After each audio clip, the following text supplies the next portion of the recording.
So this evening I'm in the John Oxley Library Reading Room at the State Library of Queensland with our special guest for the evening, Bruce Pascoe. So Bruce, welcome to the State Library of Queensland. Thank you very much. It's terrific to have you here.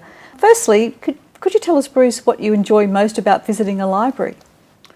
Well, I'm a book person, so it's not hard to enjoy myself.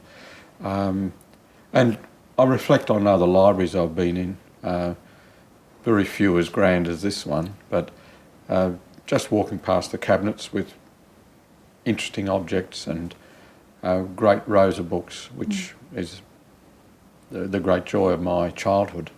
So it's like coming home. That's terrific. And do you have a favourite library that you like to retreat to? It has to be State Library of Victoria, because a lot of the work I did as a young person was there.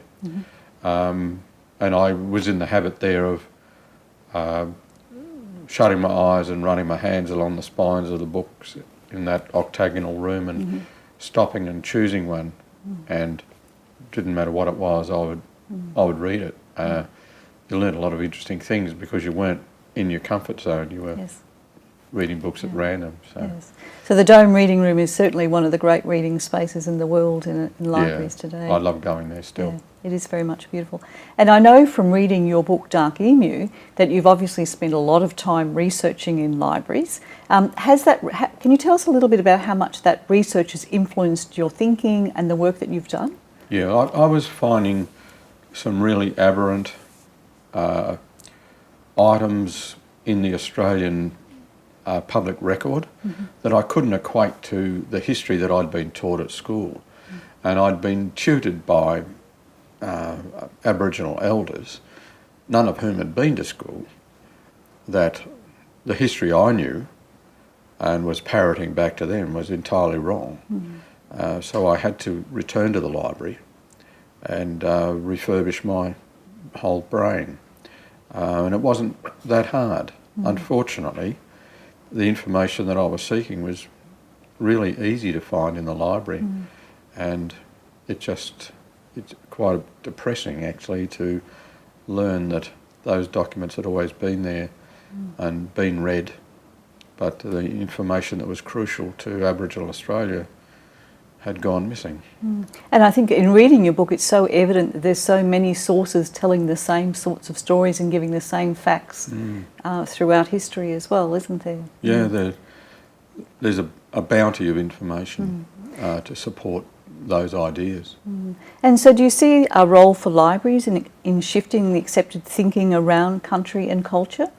Well, of course I do, because the books were in there. They were in there, so they were still available, and if not for the library, where would you go? Yes, and do you think there's more that libraries should be doing to share this information? I think libraries are doing a fabulous job anyway. I think libraries are responding to new technologies. I go to a lot of libraries and I see librarians interacting with children, introducing them to their first book, their second book and their 131st book, and I always enjoy watching that because these young brains need food. That's right. Well, we have a program here which is all around the first 5 years of life, and then that's when most of the brain development works, and so that's our big focus is promoting the joy of reading, particularly in those first 5 years. So we're doing that across Queensland at the moment. And thinking more broadly, where do you see libraries going in the future? I mean, you've already mentioned the increasing technology in libraries and society as well, I guess. Yeah. Well, the internet is a wonderful thing. You find some wonderful things there, but the source of it all is still the library. And if you want to check something, you have to go back to the library. I remember looking at Lieutenant Grey's diary, which I got online, but there was something wrong with the version that I was reading until I realised that it had been edited. Oh, okay. It had been digitised and edited. To go back to the original, you read a vastly different account of Aboriginal Australia. And I think that's always a big thing, is to go back to the original source And that's why a lot of the, particularly in the state libraries, the original sources and unique materials are so important in research as well. And I can see from the book that is a key source for you is going back to those original materials. And I live remotely, so I can't do everything online. It's too dangerous. You need to go and see that original version. At the State Library of Victoria, I saw the original Charles Sturt diary, and that was a transformative experience because every other source I'd seen about Sturt didn't have his drawings, and to see his drawings is a revelation. And is there one item that you've seen in the collections that really changed your whole thinking dramatically, or is it a range of materials you've looked at? Well, it's indirectly in the collection because I was being grilled by some academics about the inaccuracy of my theory, and so I went to the first second-hand bookshop I could find, and I came across Sir Thomas Mitchell's Journeys into Tropical Australia, and I think it was around about page 89. I read that Mitchell had ridden through 9 miles of stooked grain, and I shouldn't have celebrated because it was actually quite depressing, but the word stook is an English agricultural term, and he used that. He also described the villages. He was really admiring of the architecture, the numbers of people there and their level of comfort.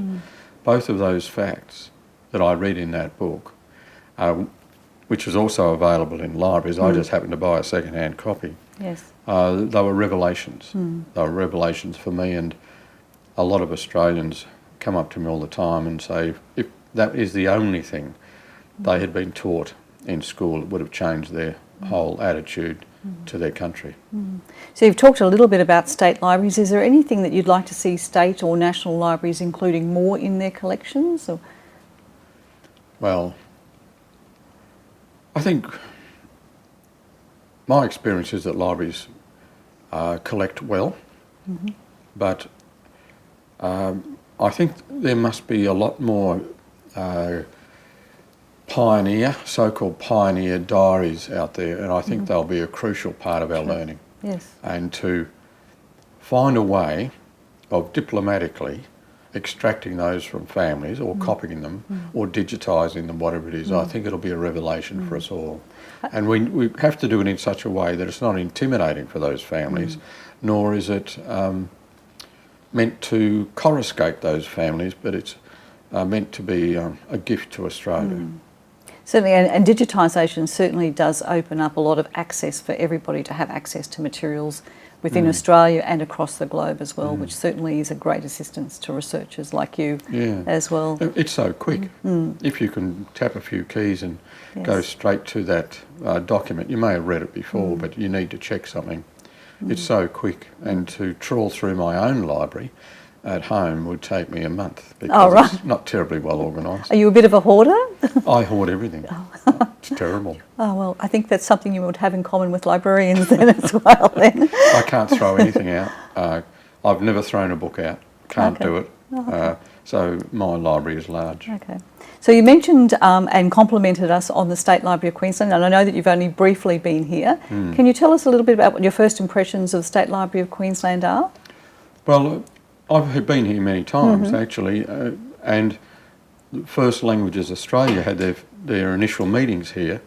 That's where I met Des Crump, and so I'm quite familiar with the library, and I think of it warmly because of First Languages Australia, where we started on a campaign to protect and resurrect Aboriginal languages.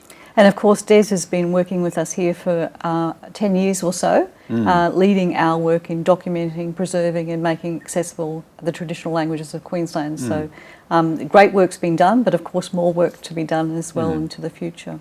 I know that tonight we've got 2 auditoriums of people who are very waiting anxiously to hear you speak, but I'd like to thank you on behalf of the staff here for making the time to visit us tonight. and I think we're in for a real treat to hear you speak as well. So thank you very much, Bruce. Thank you.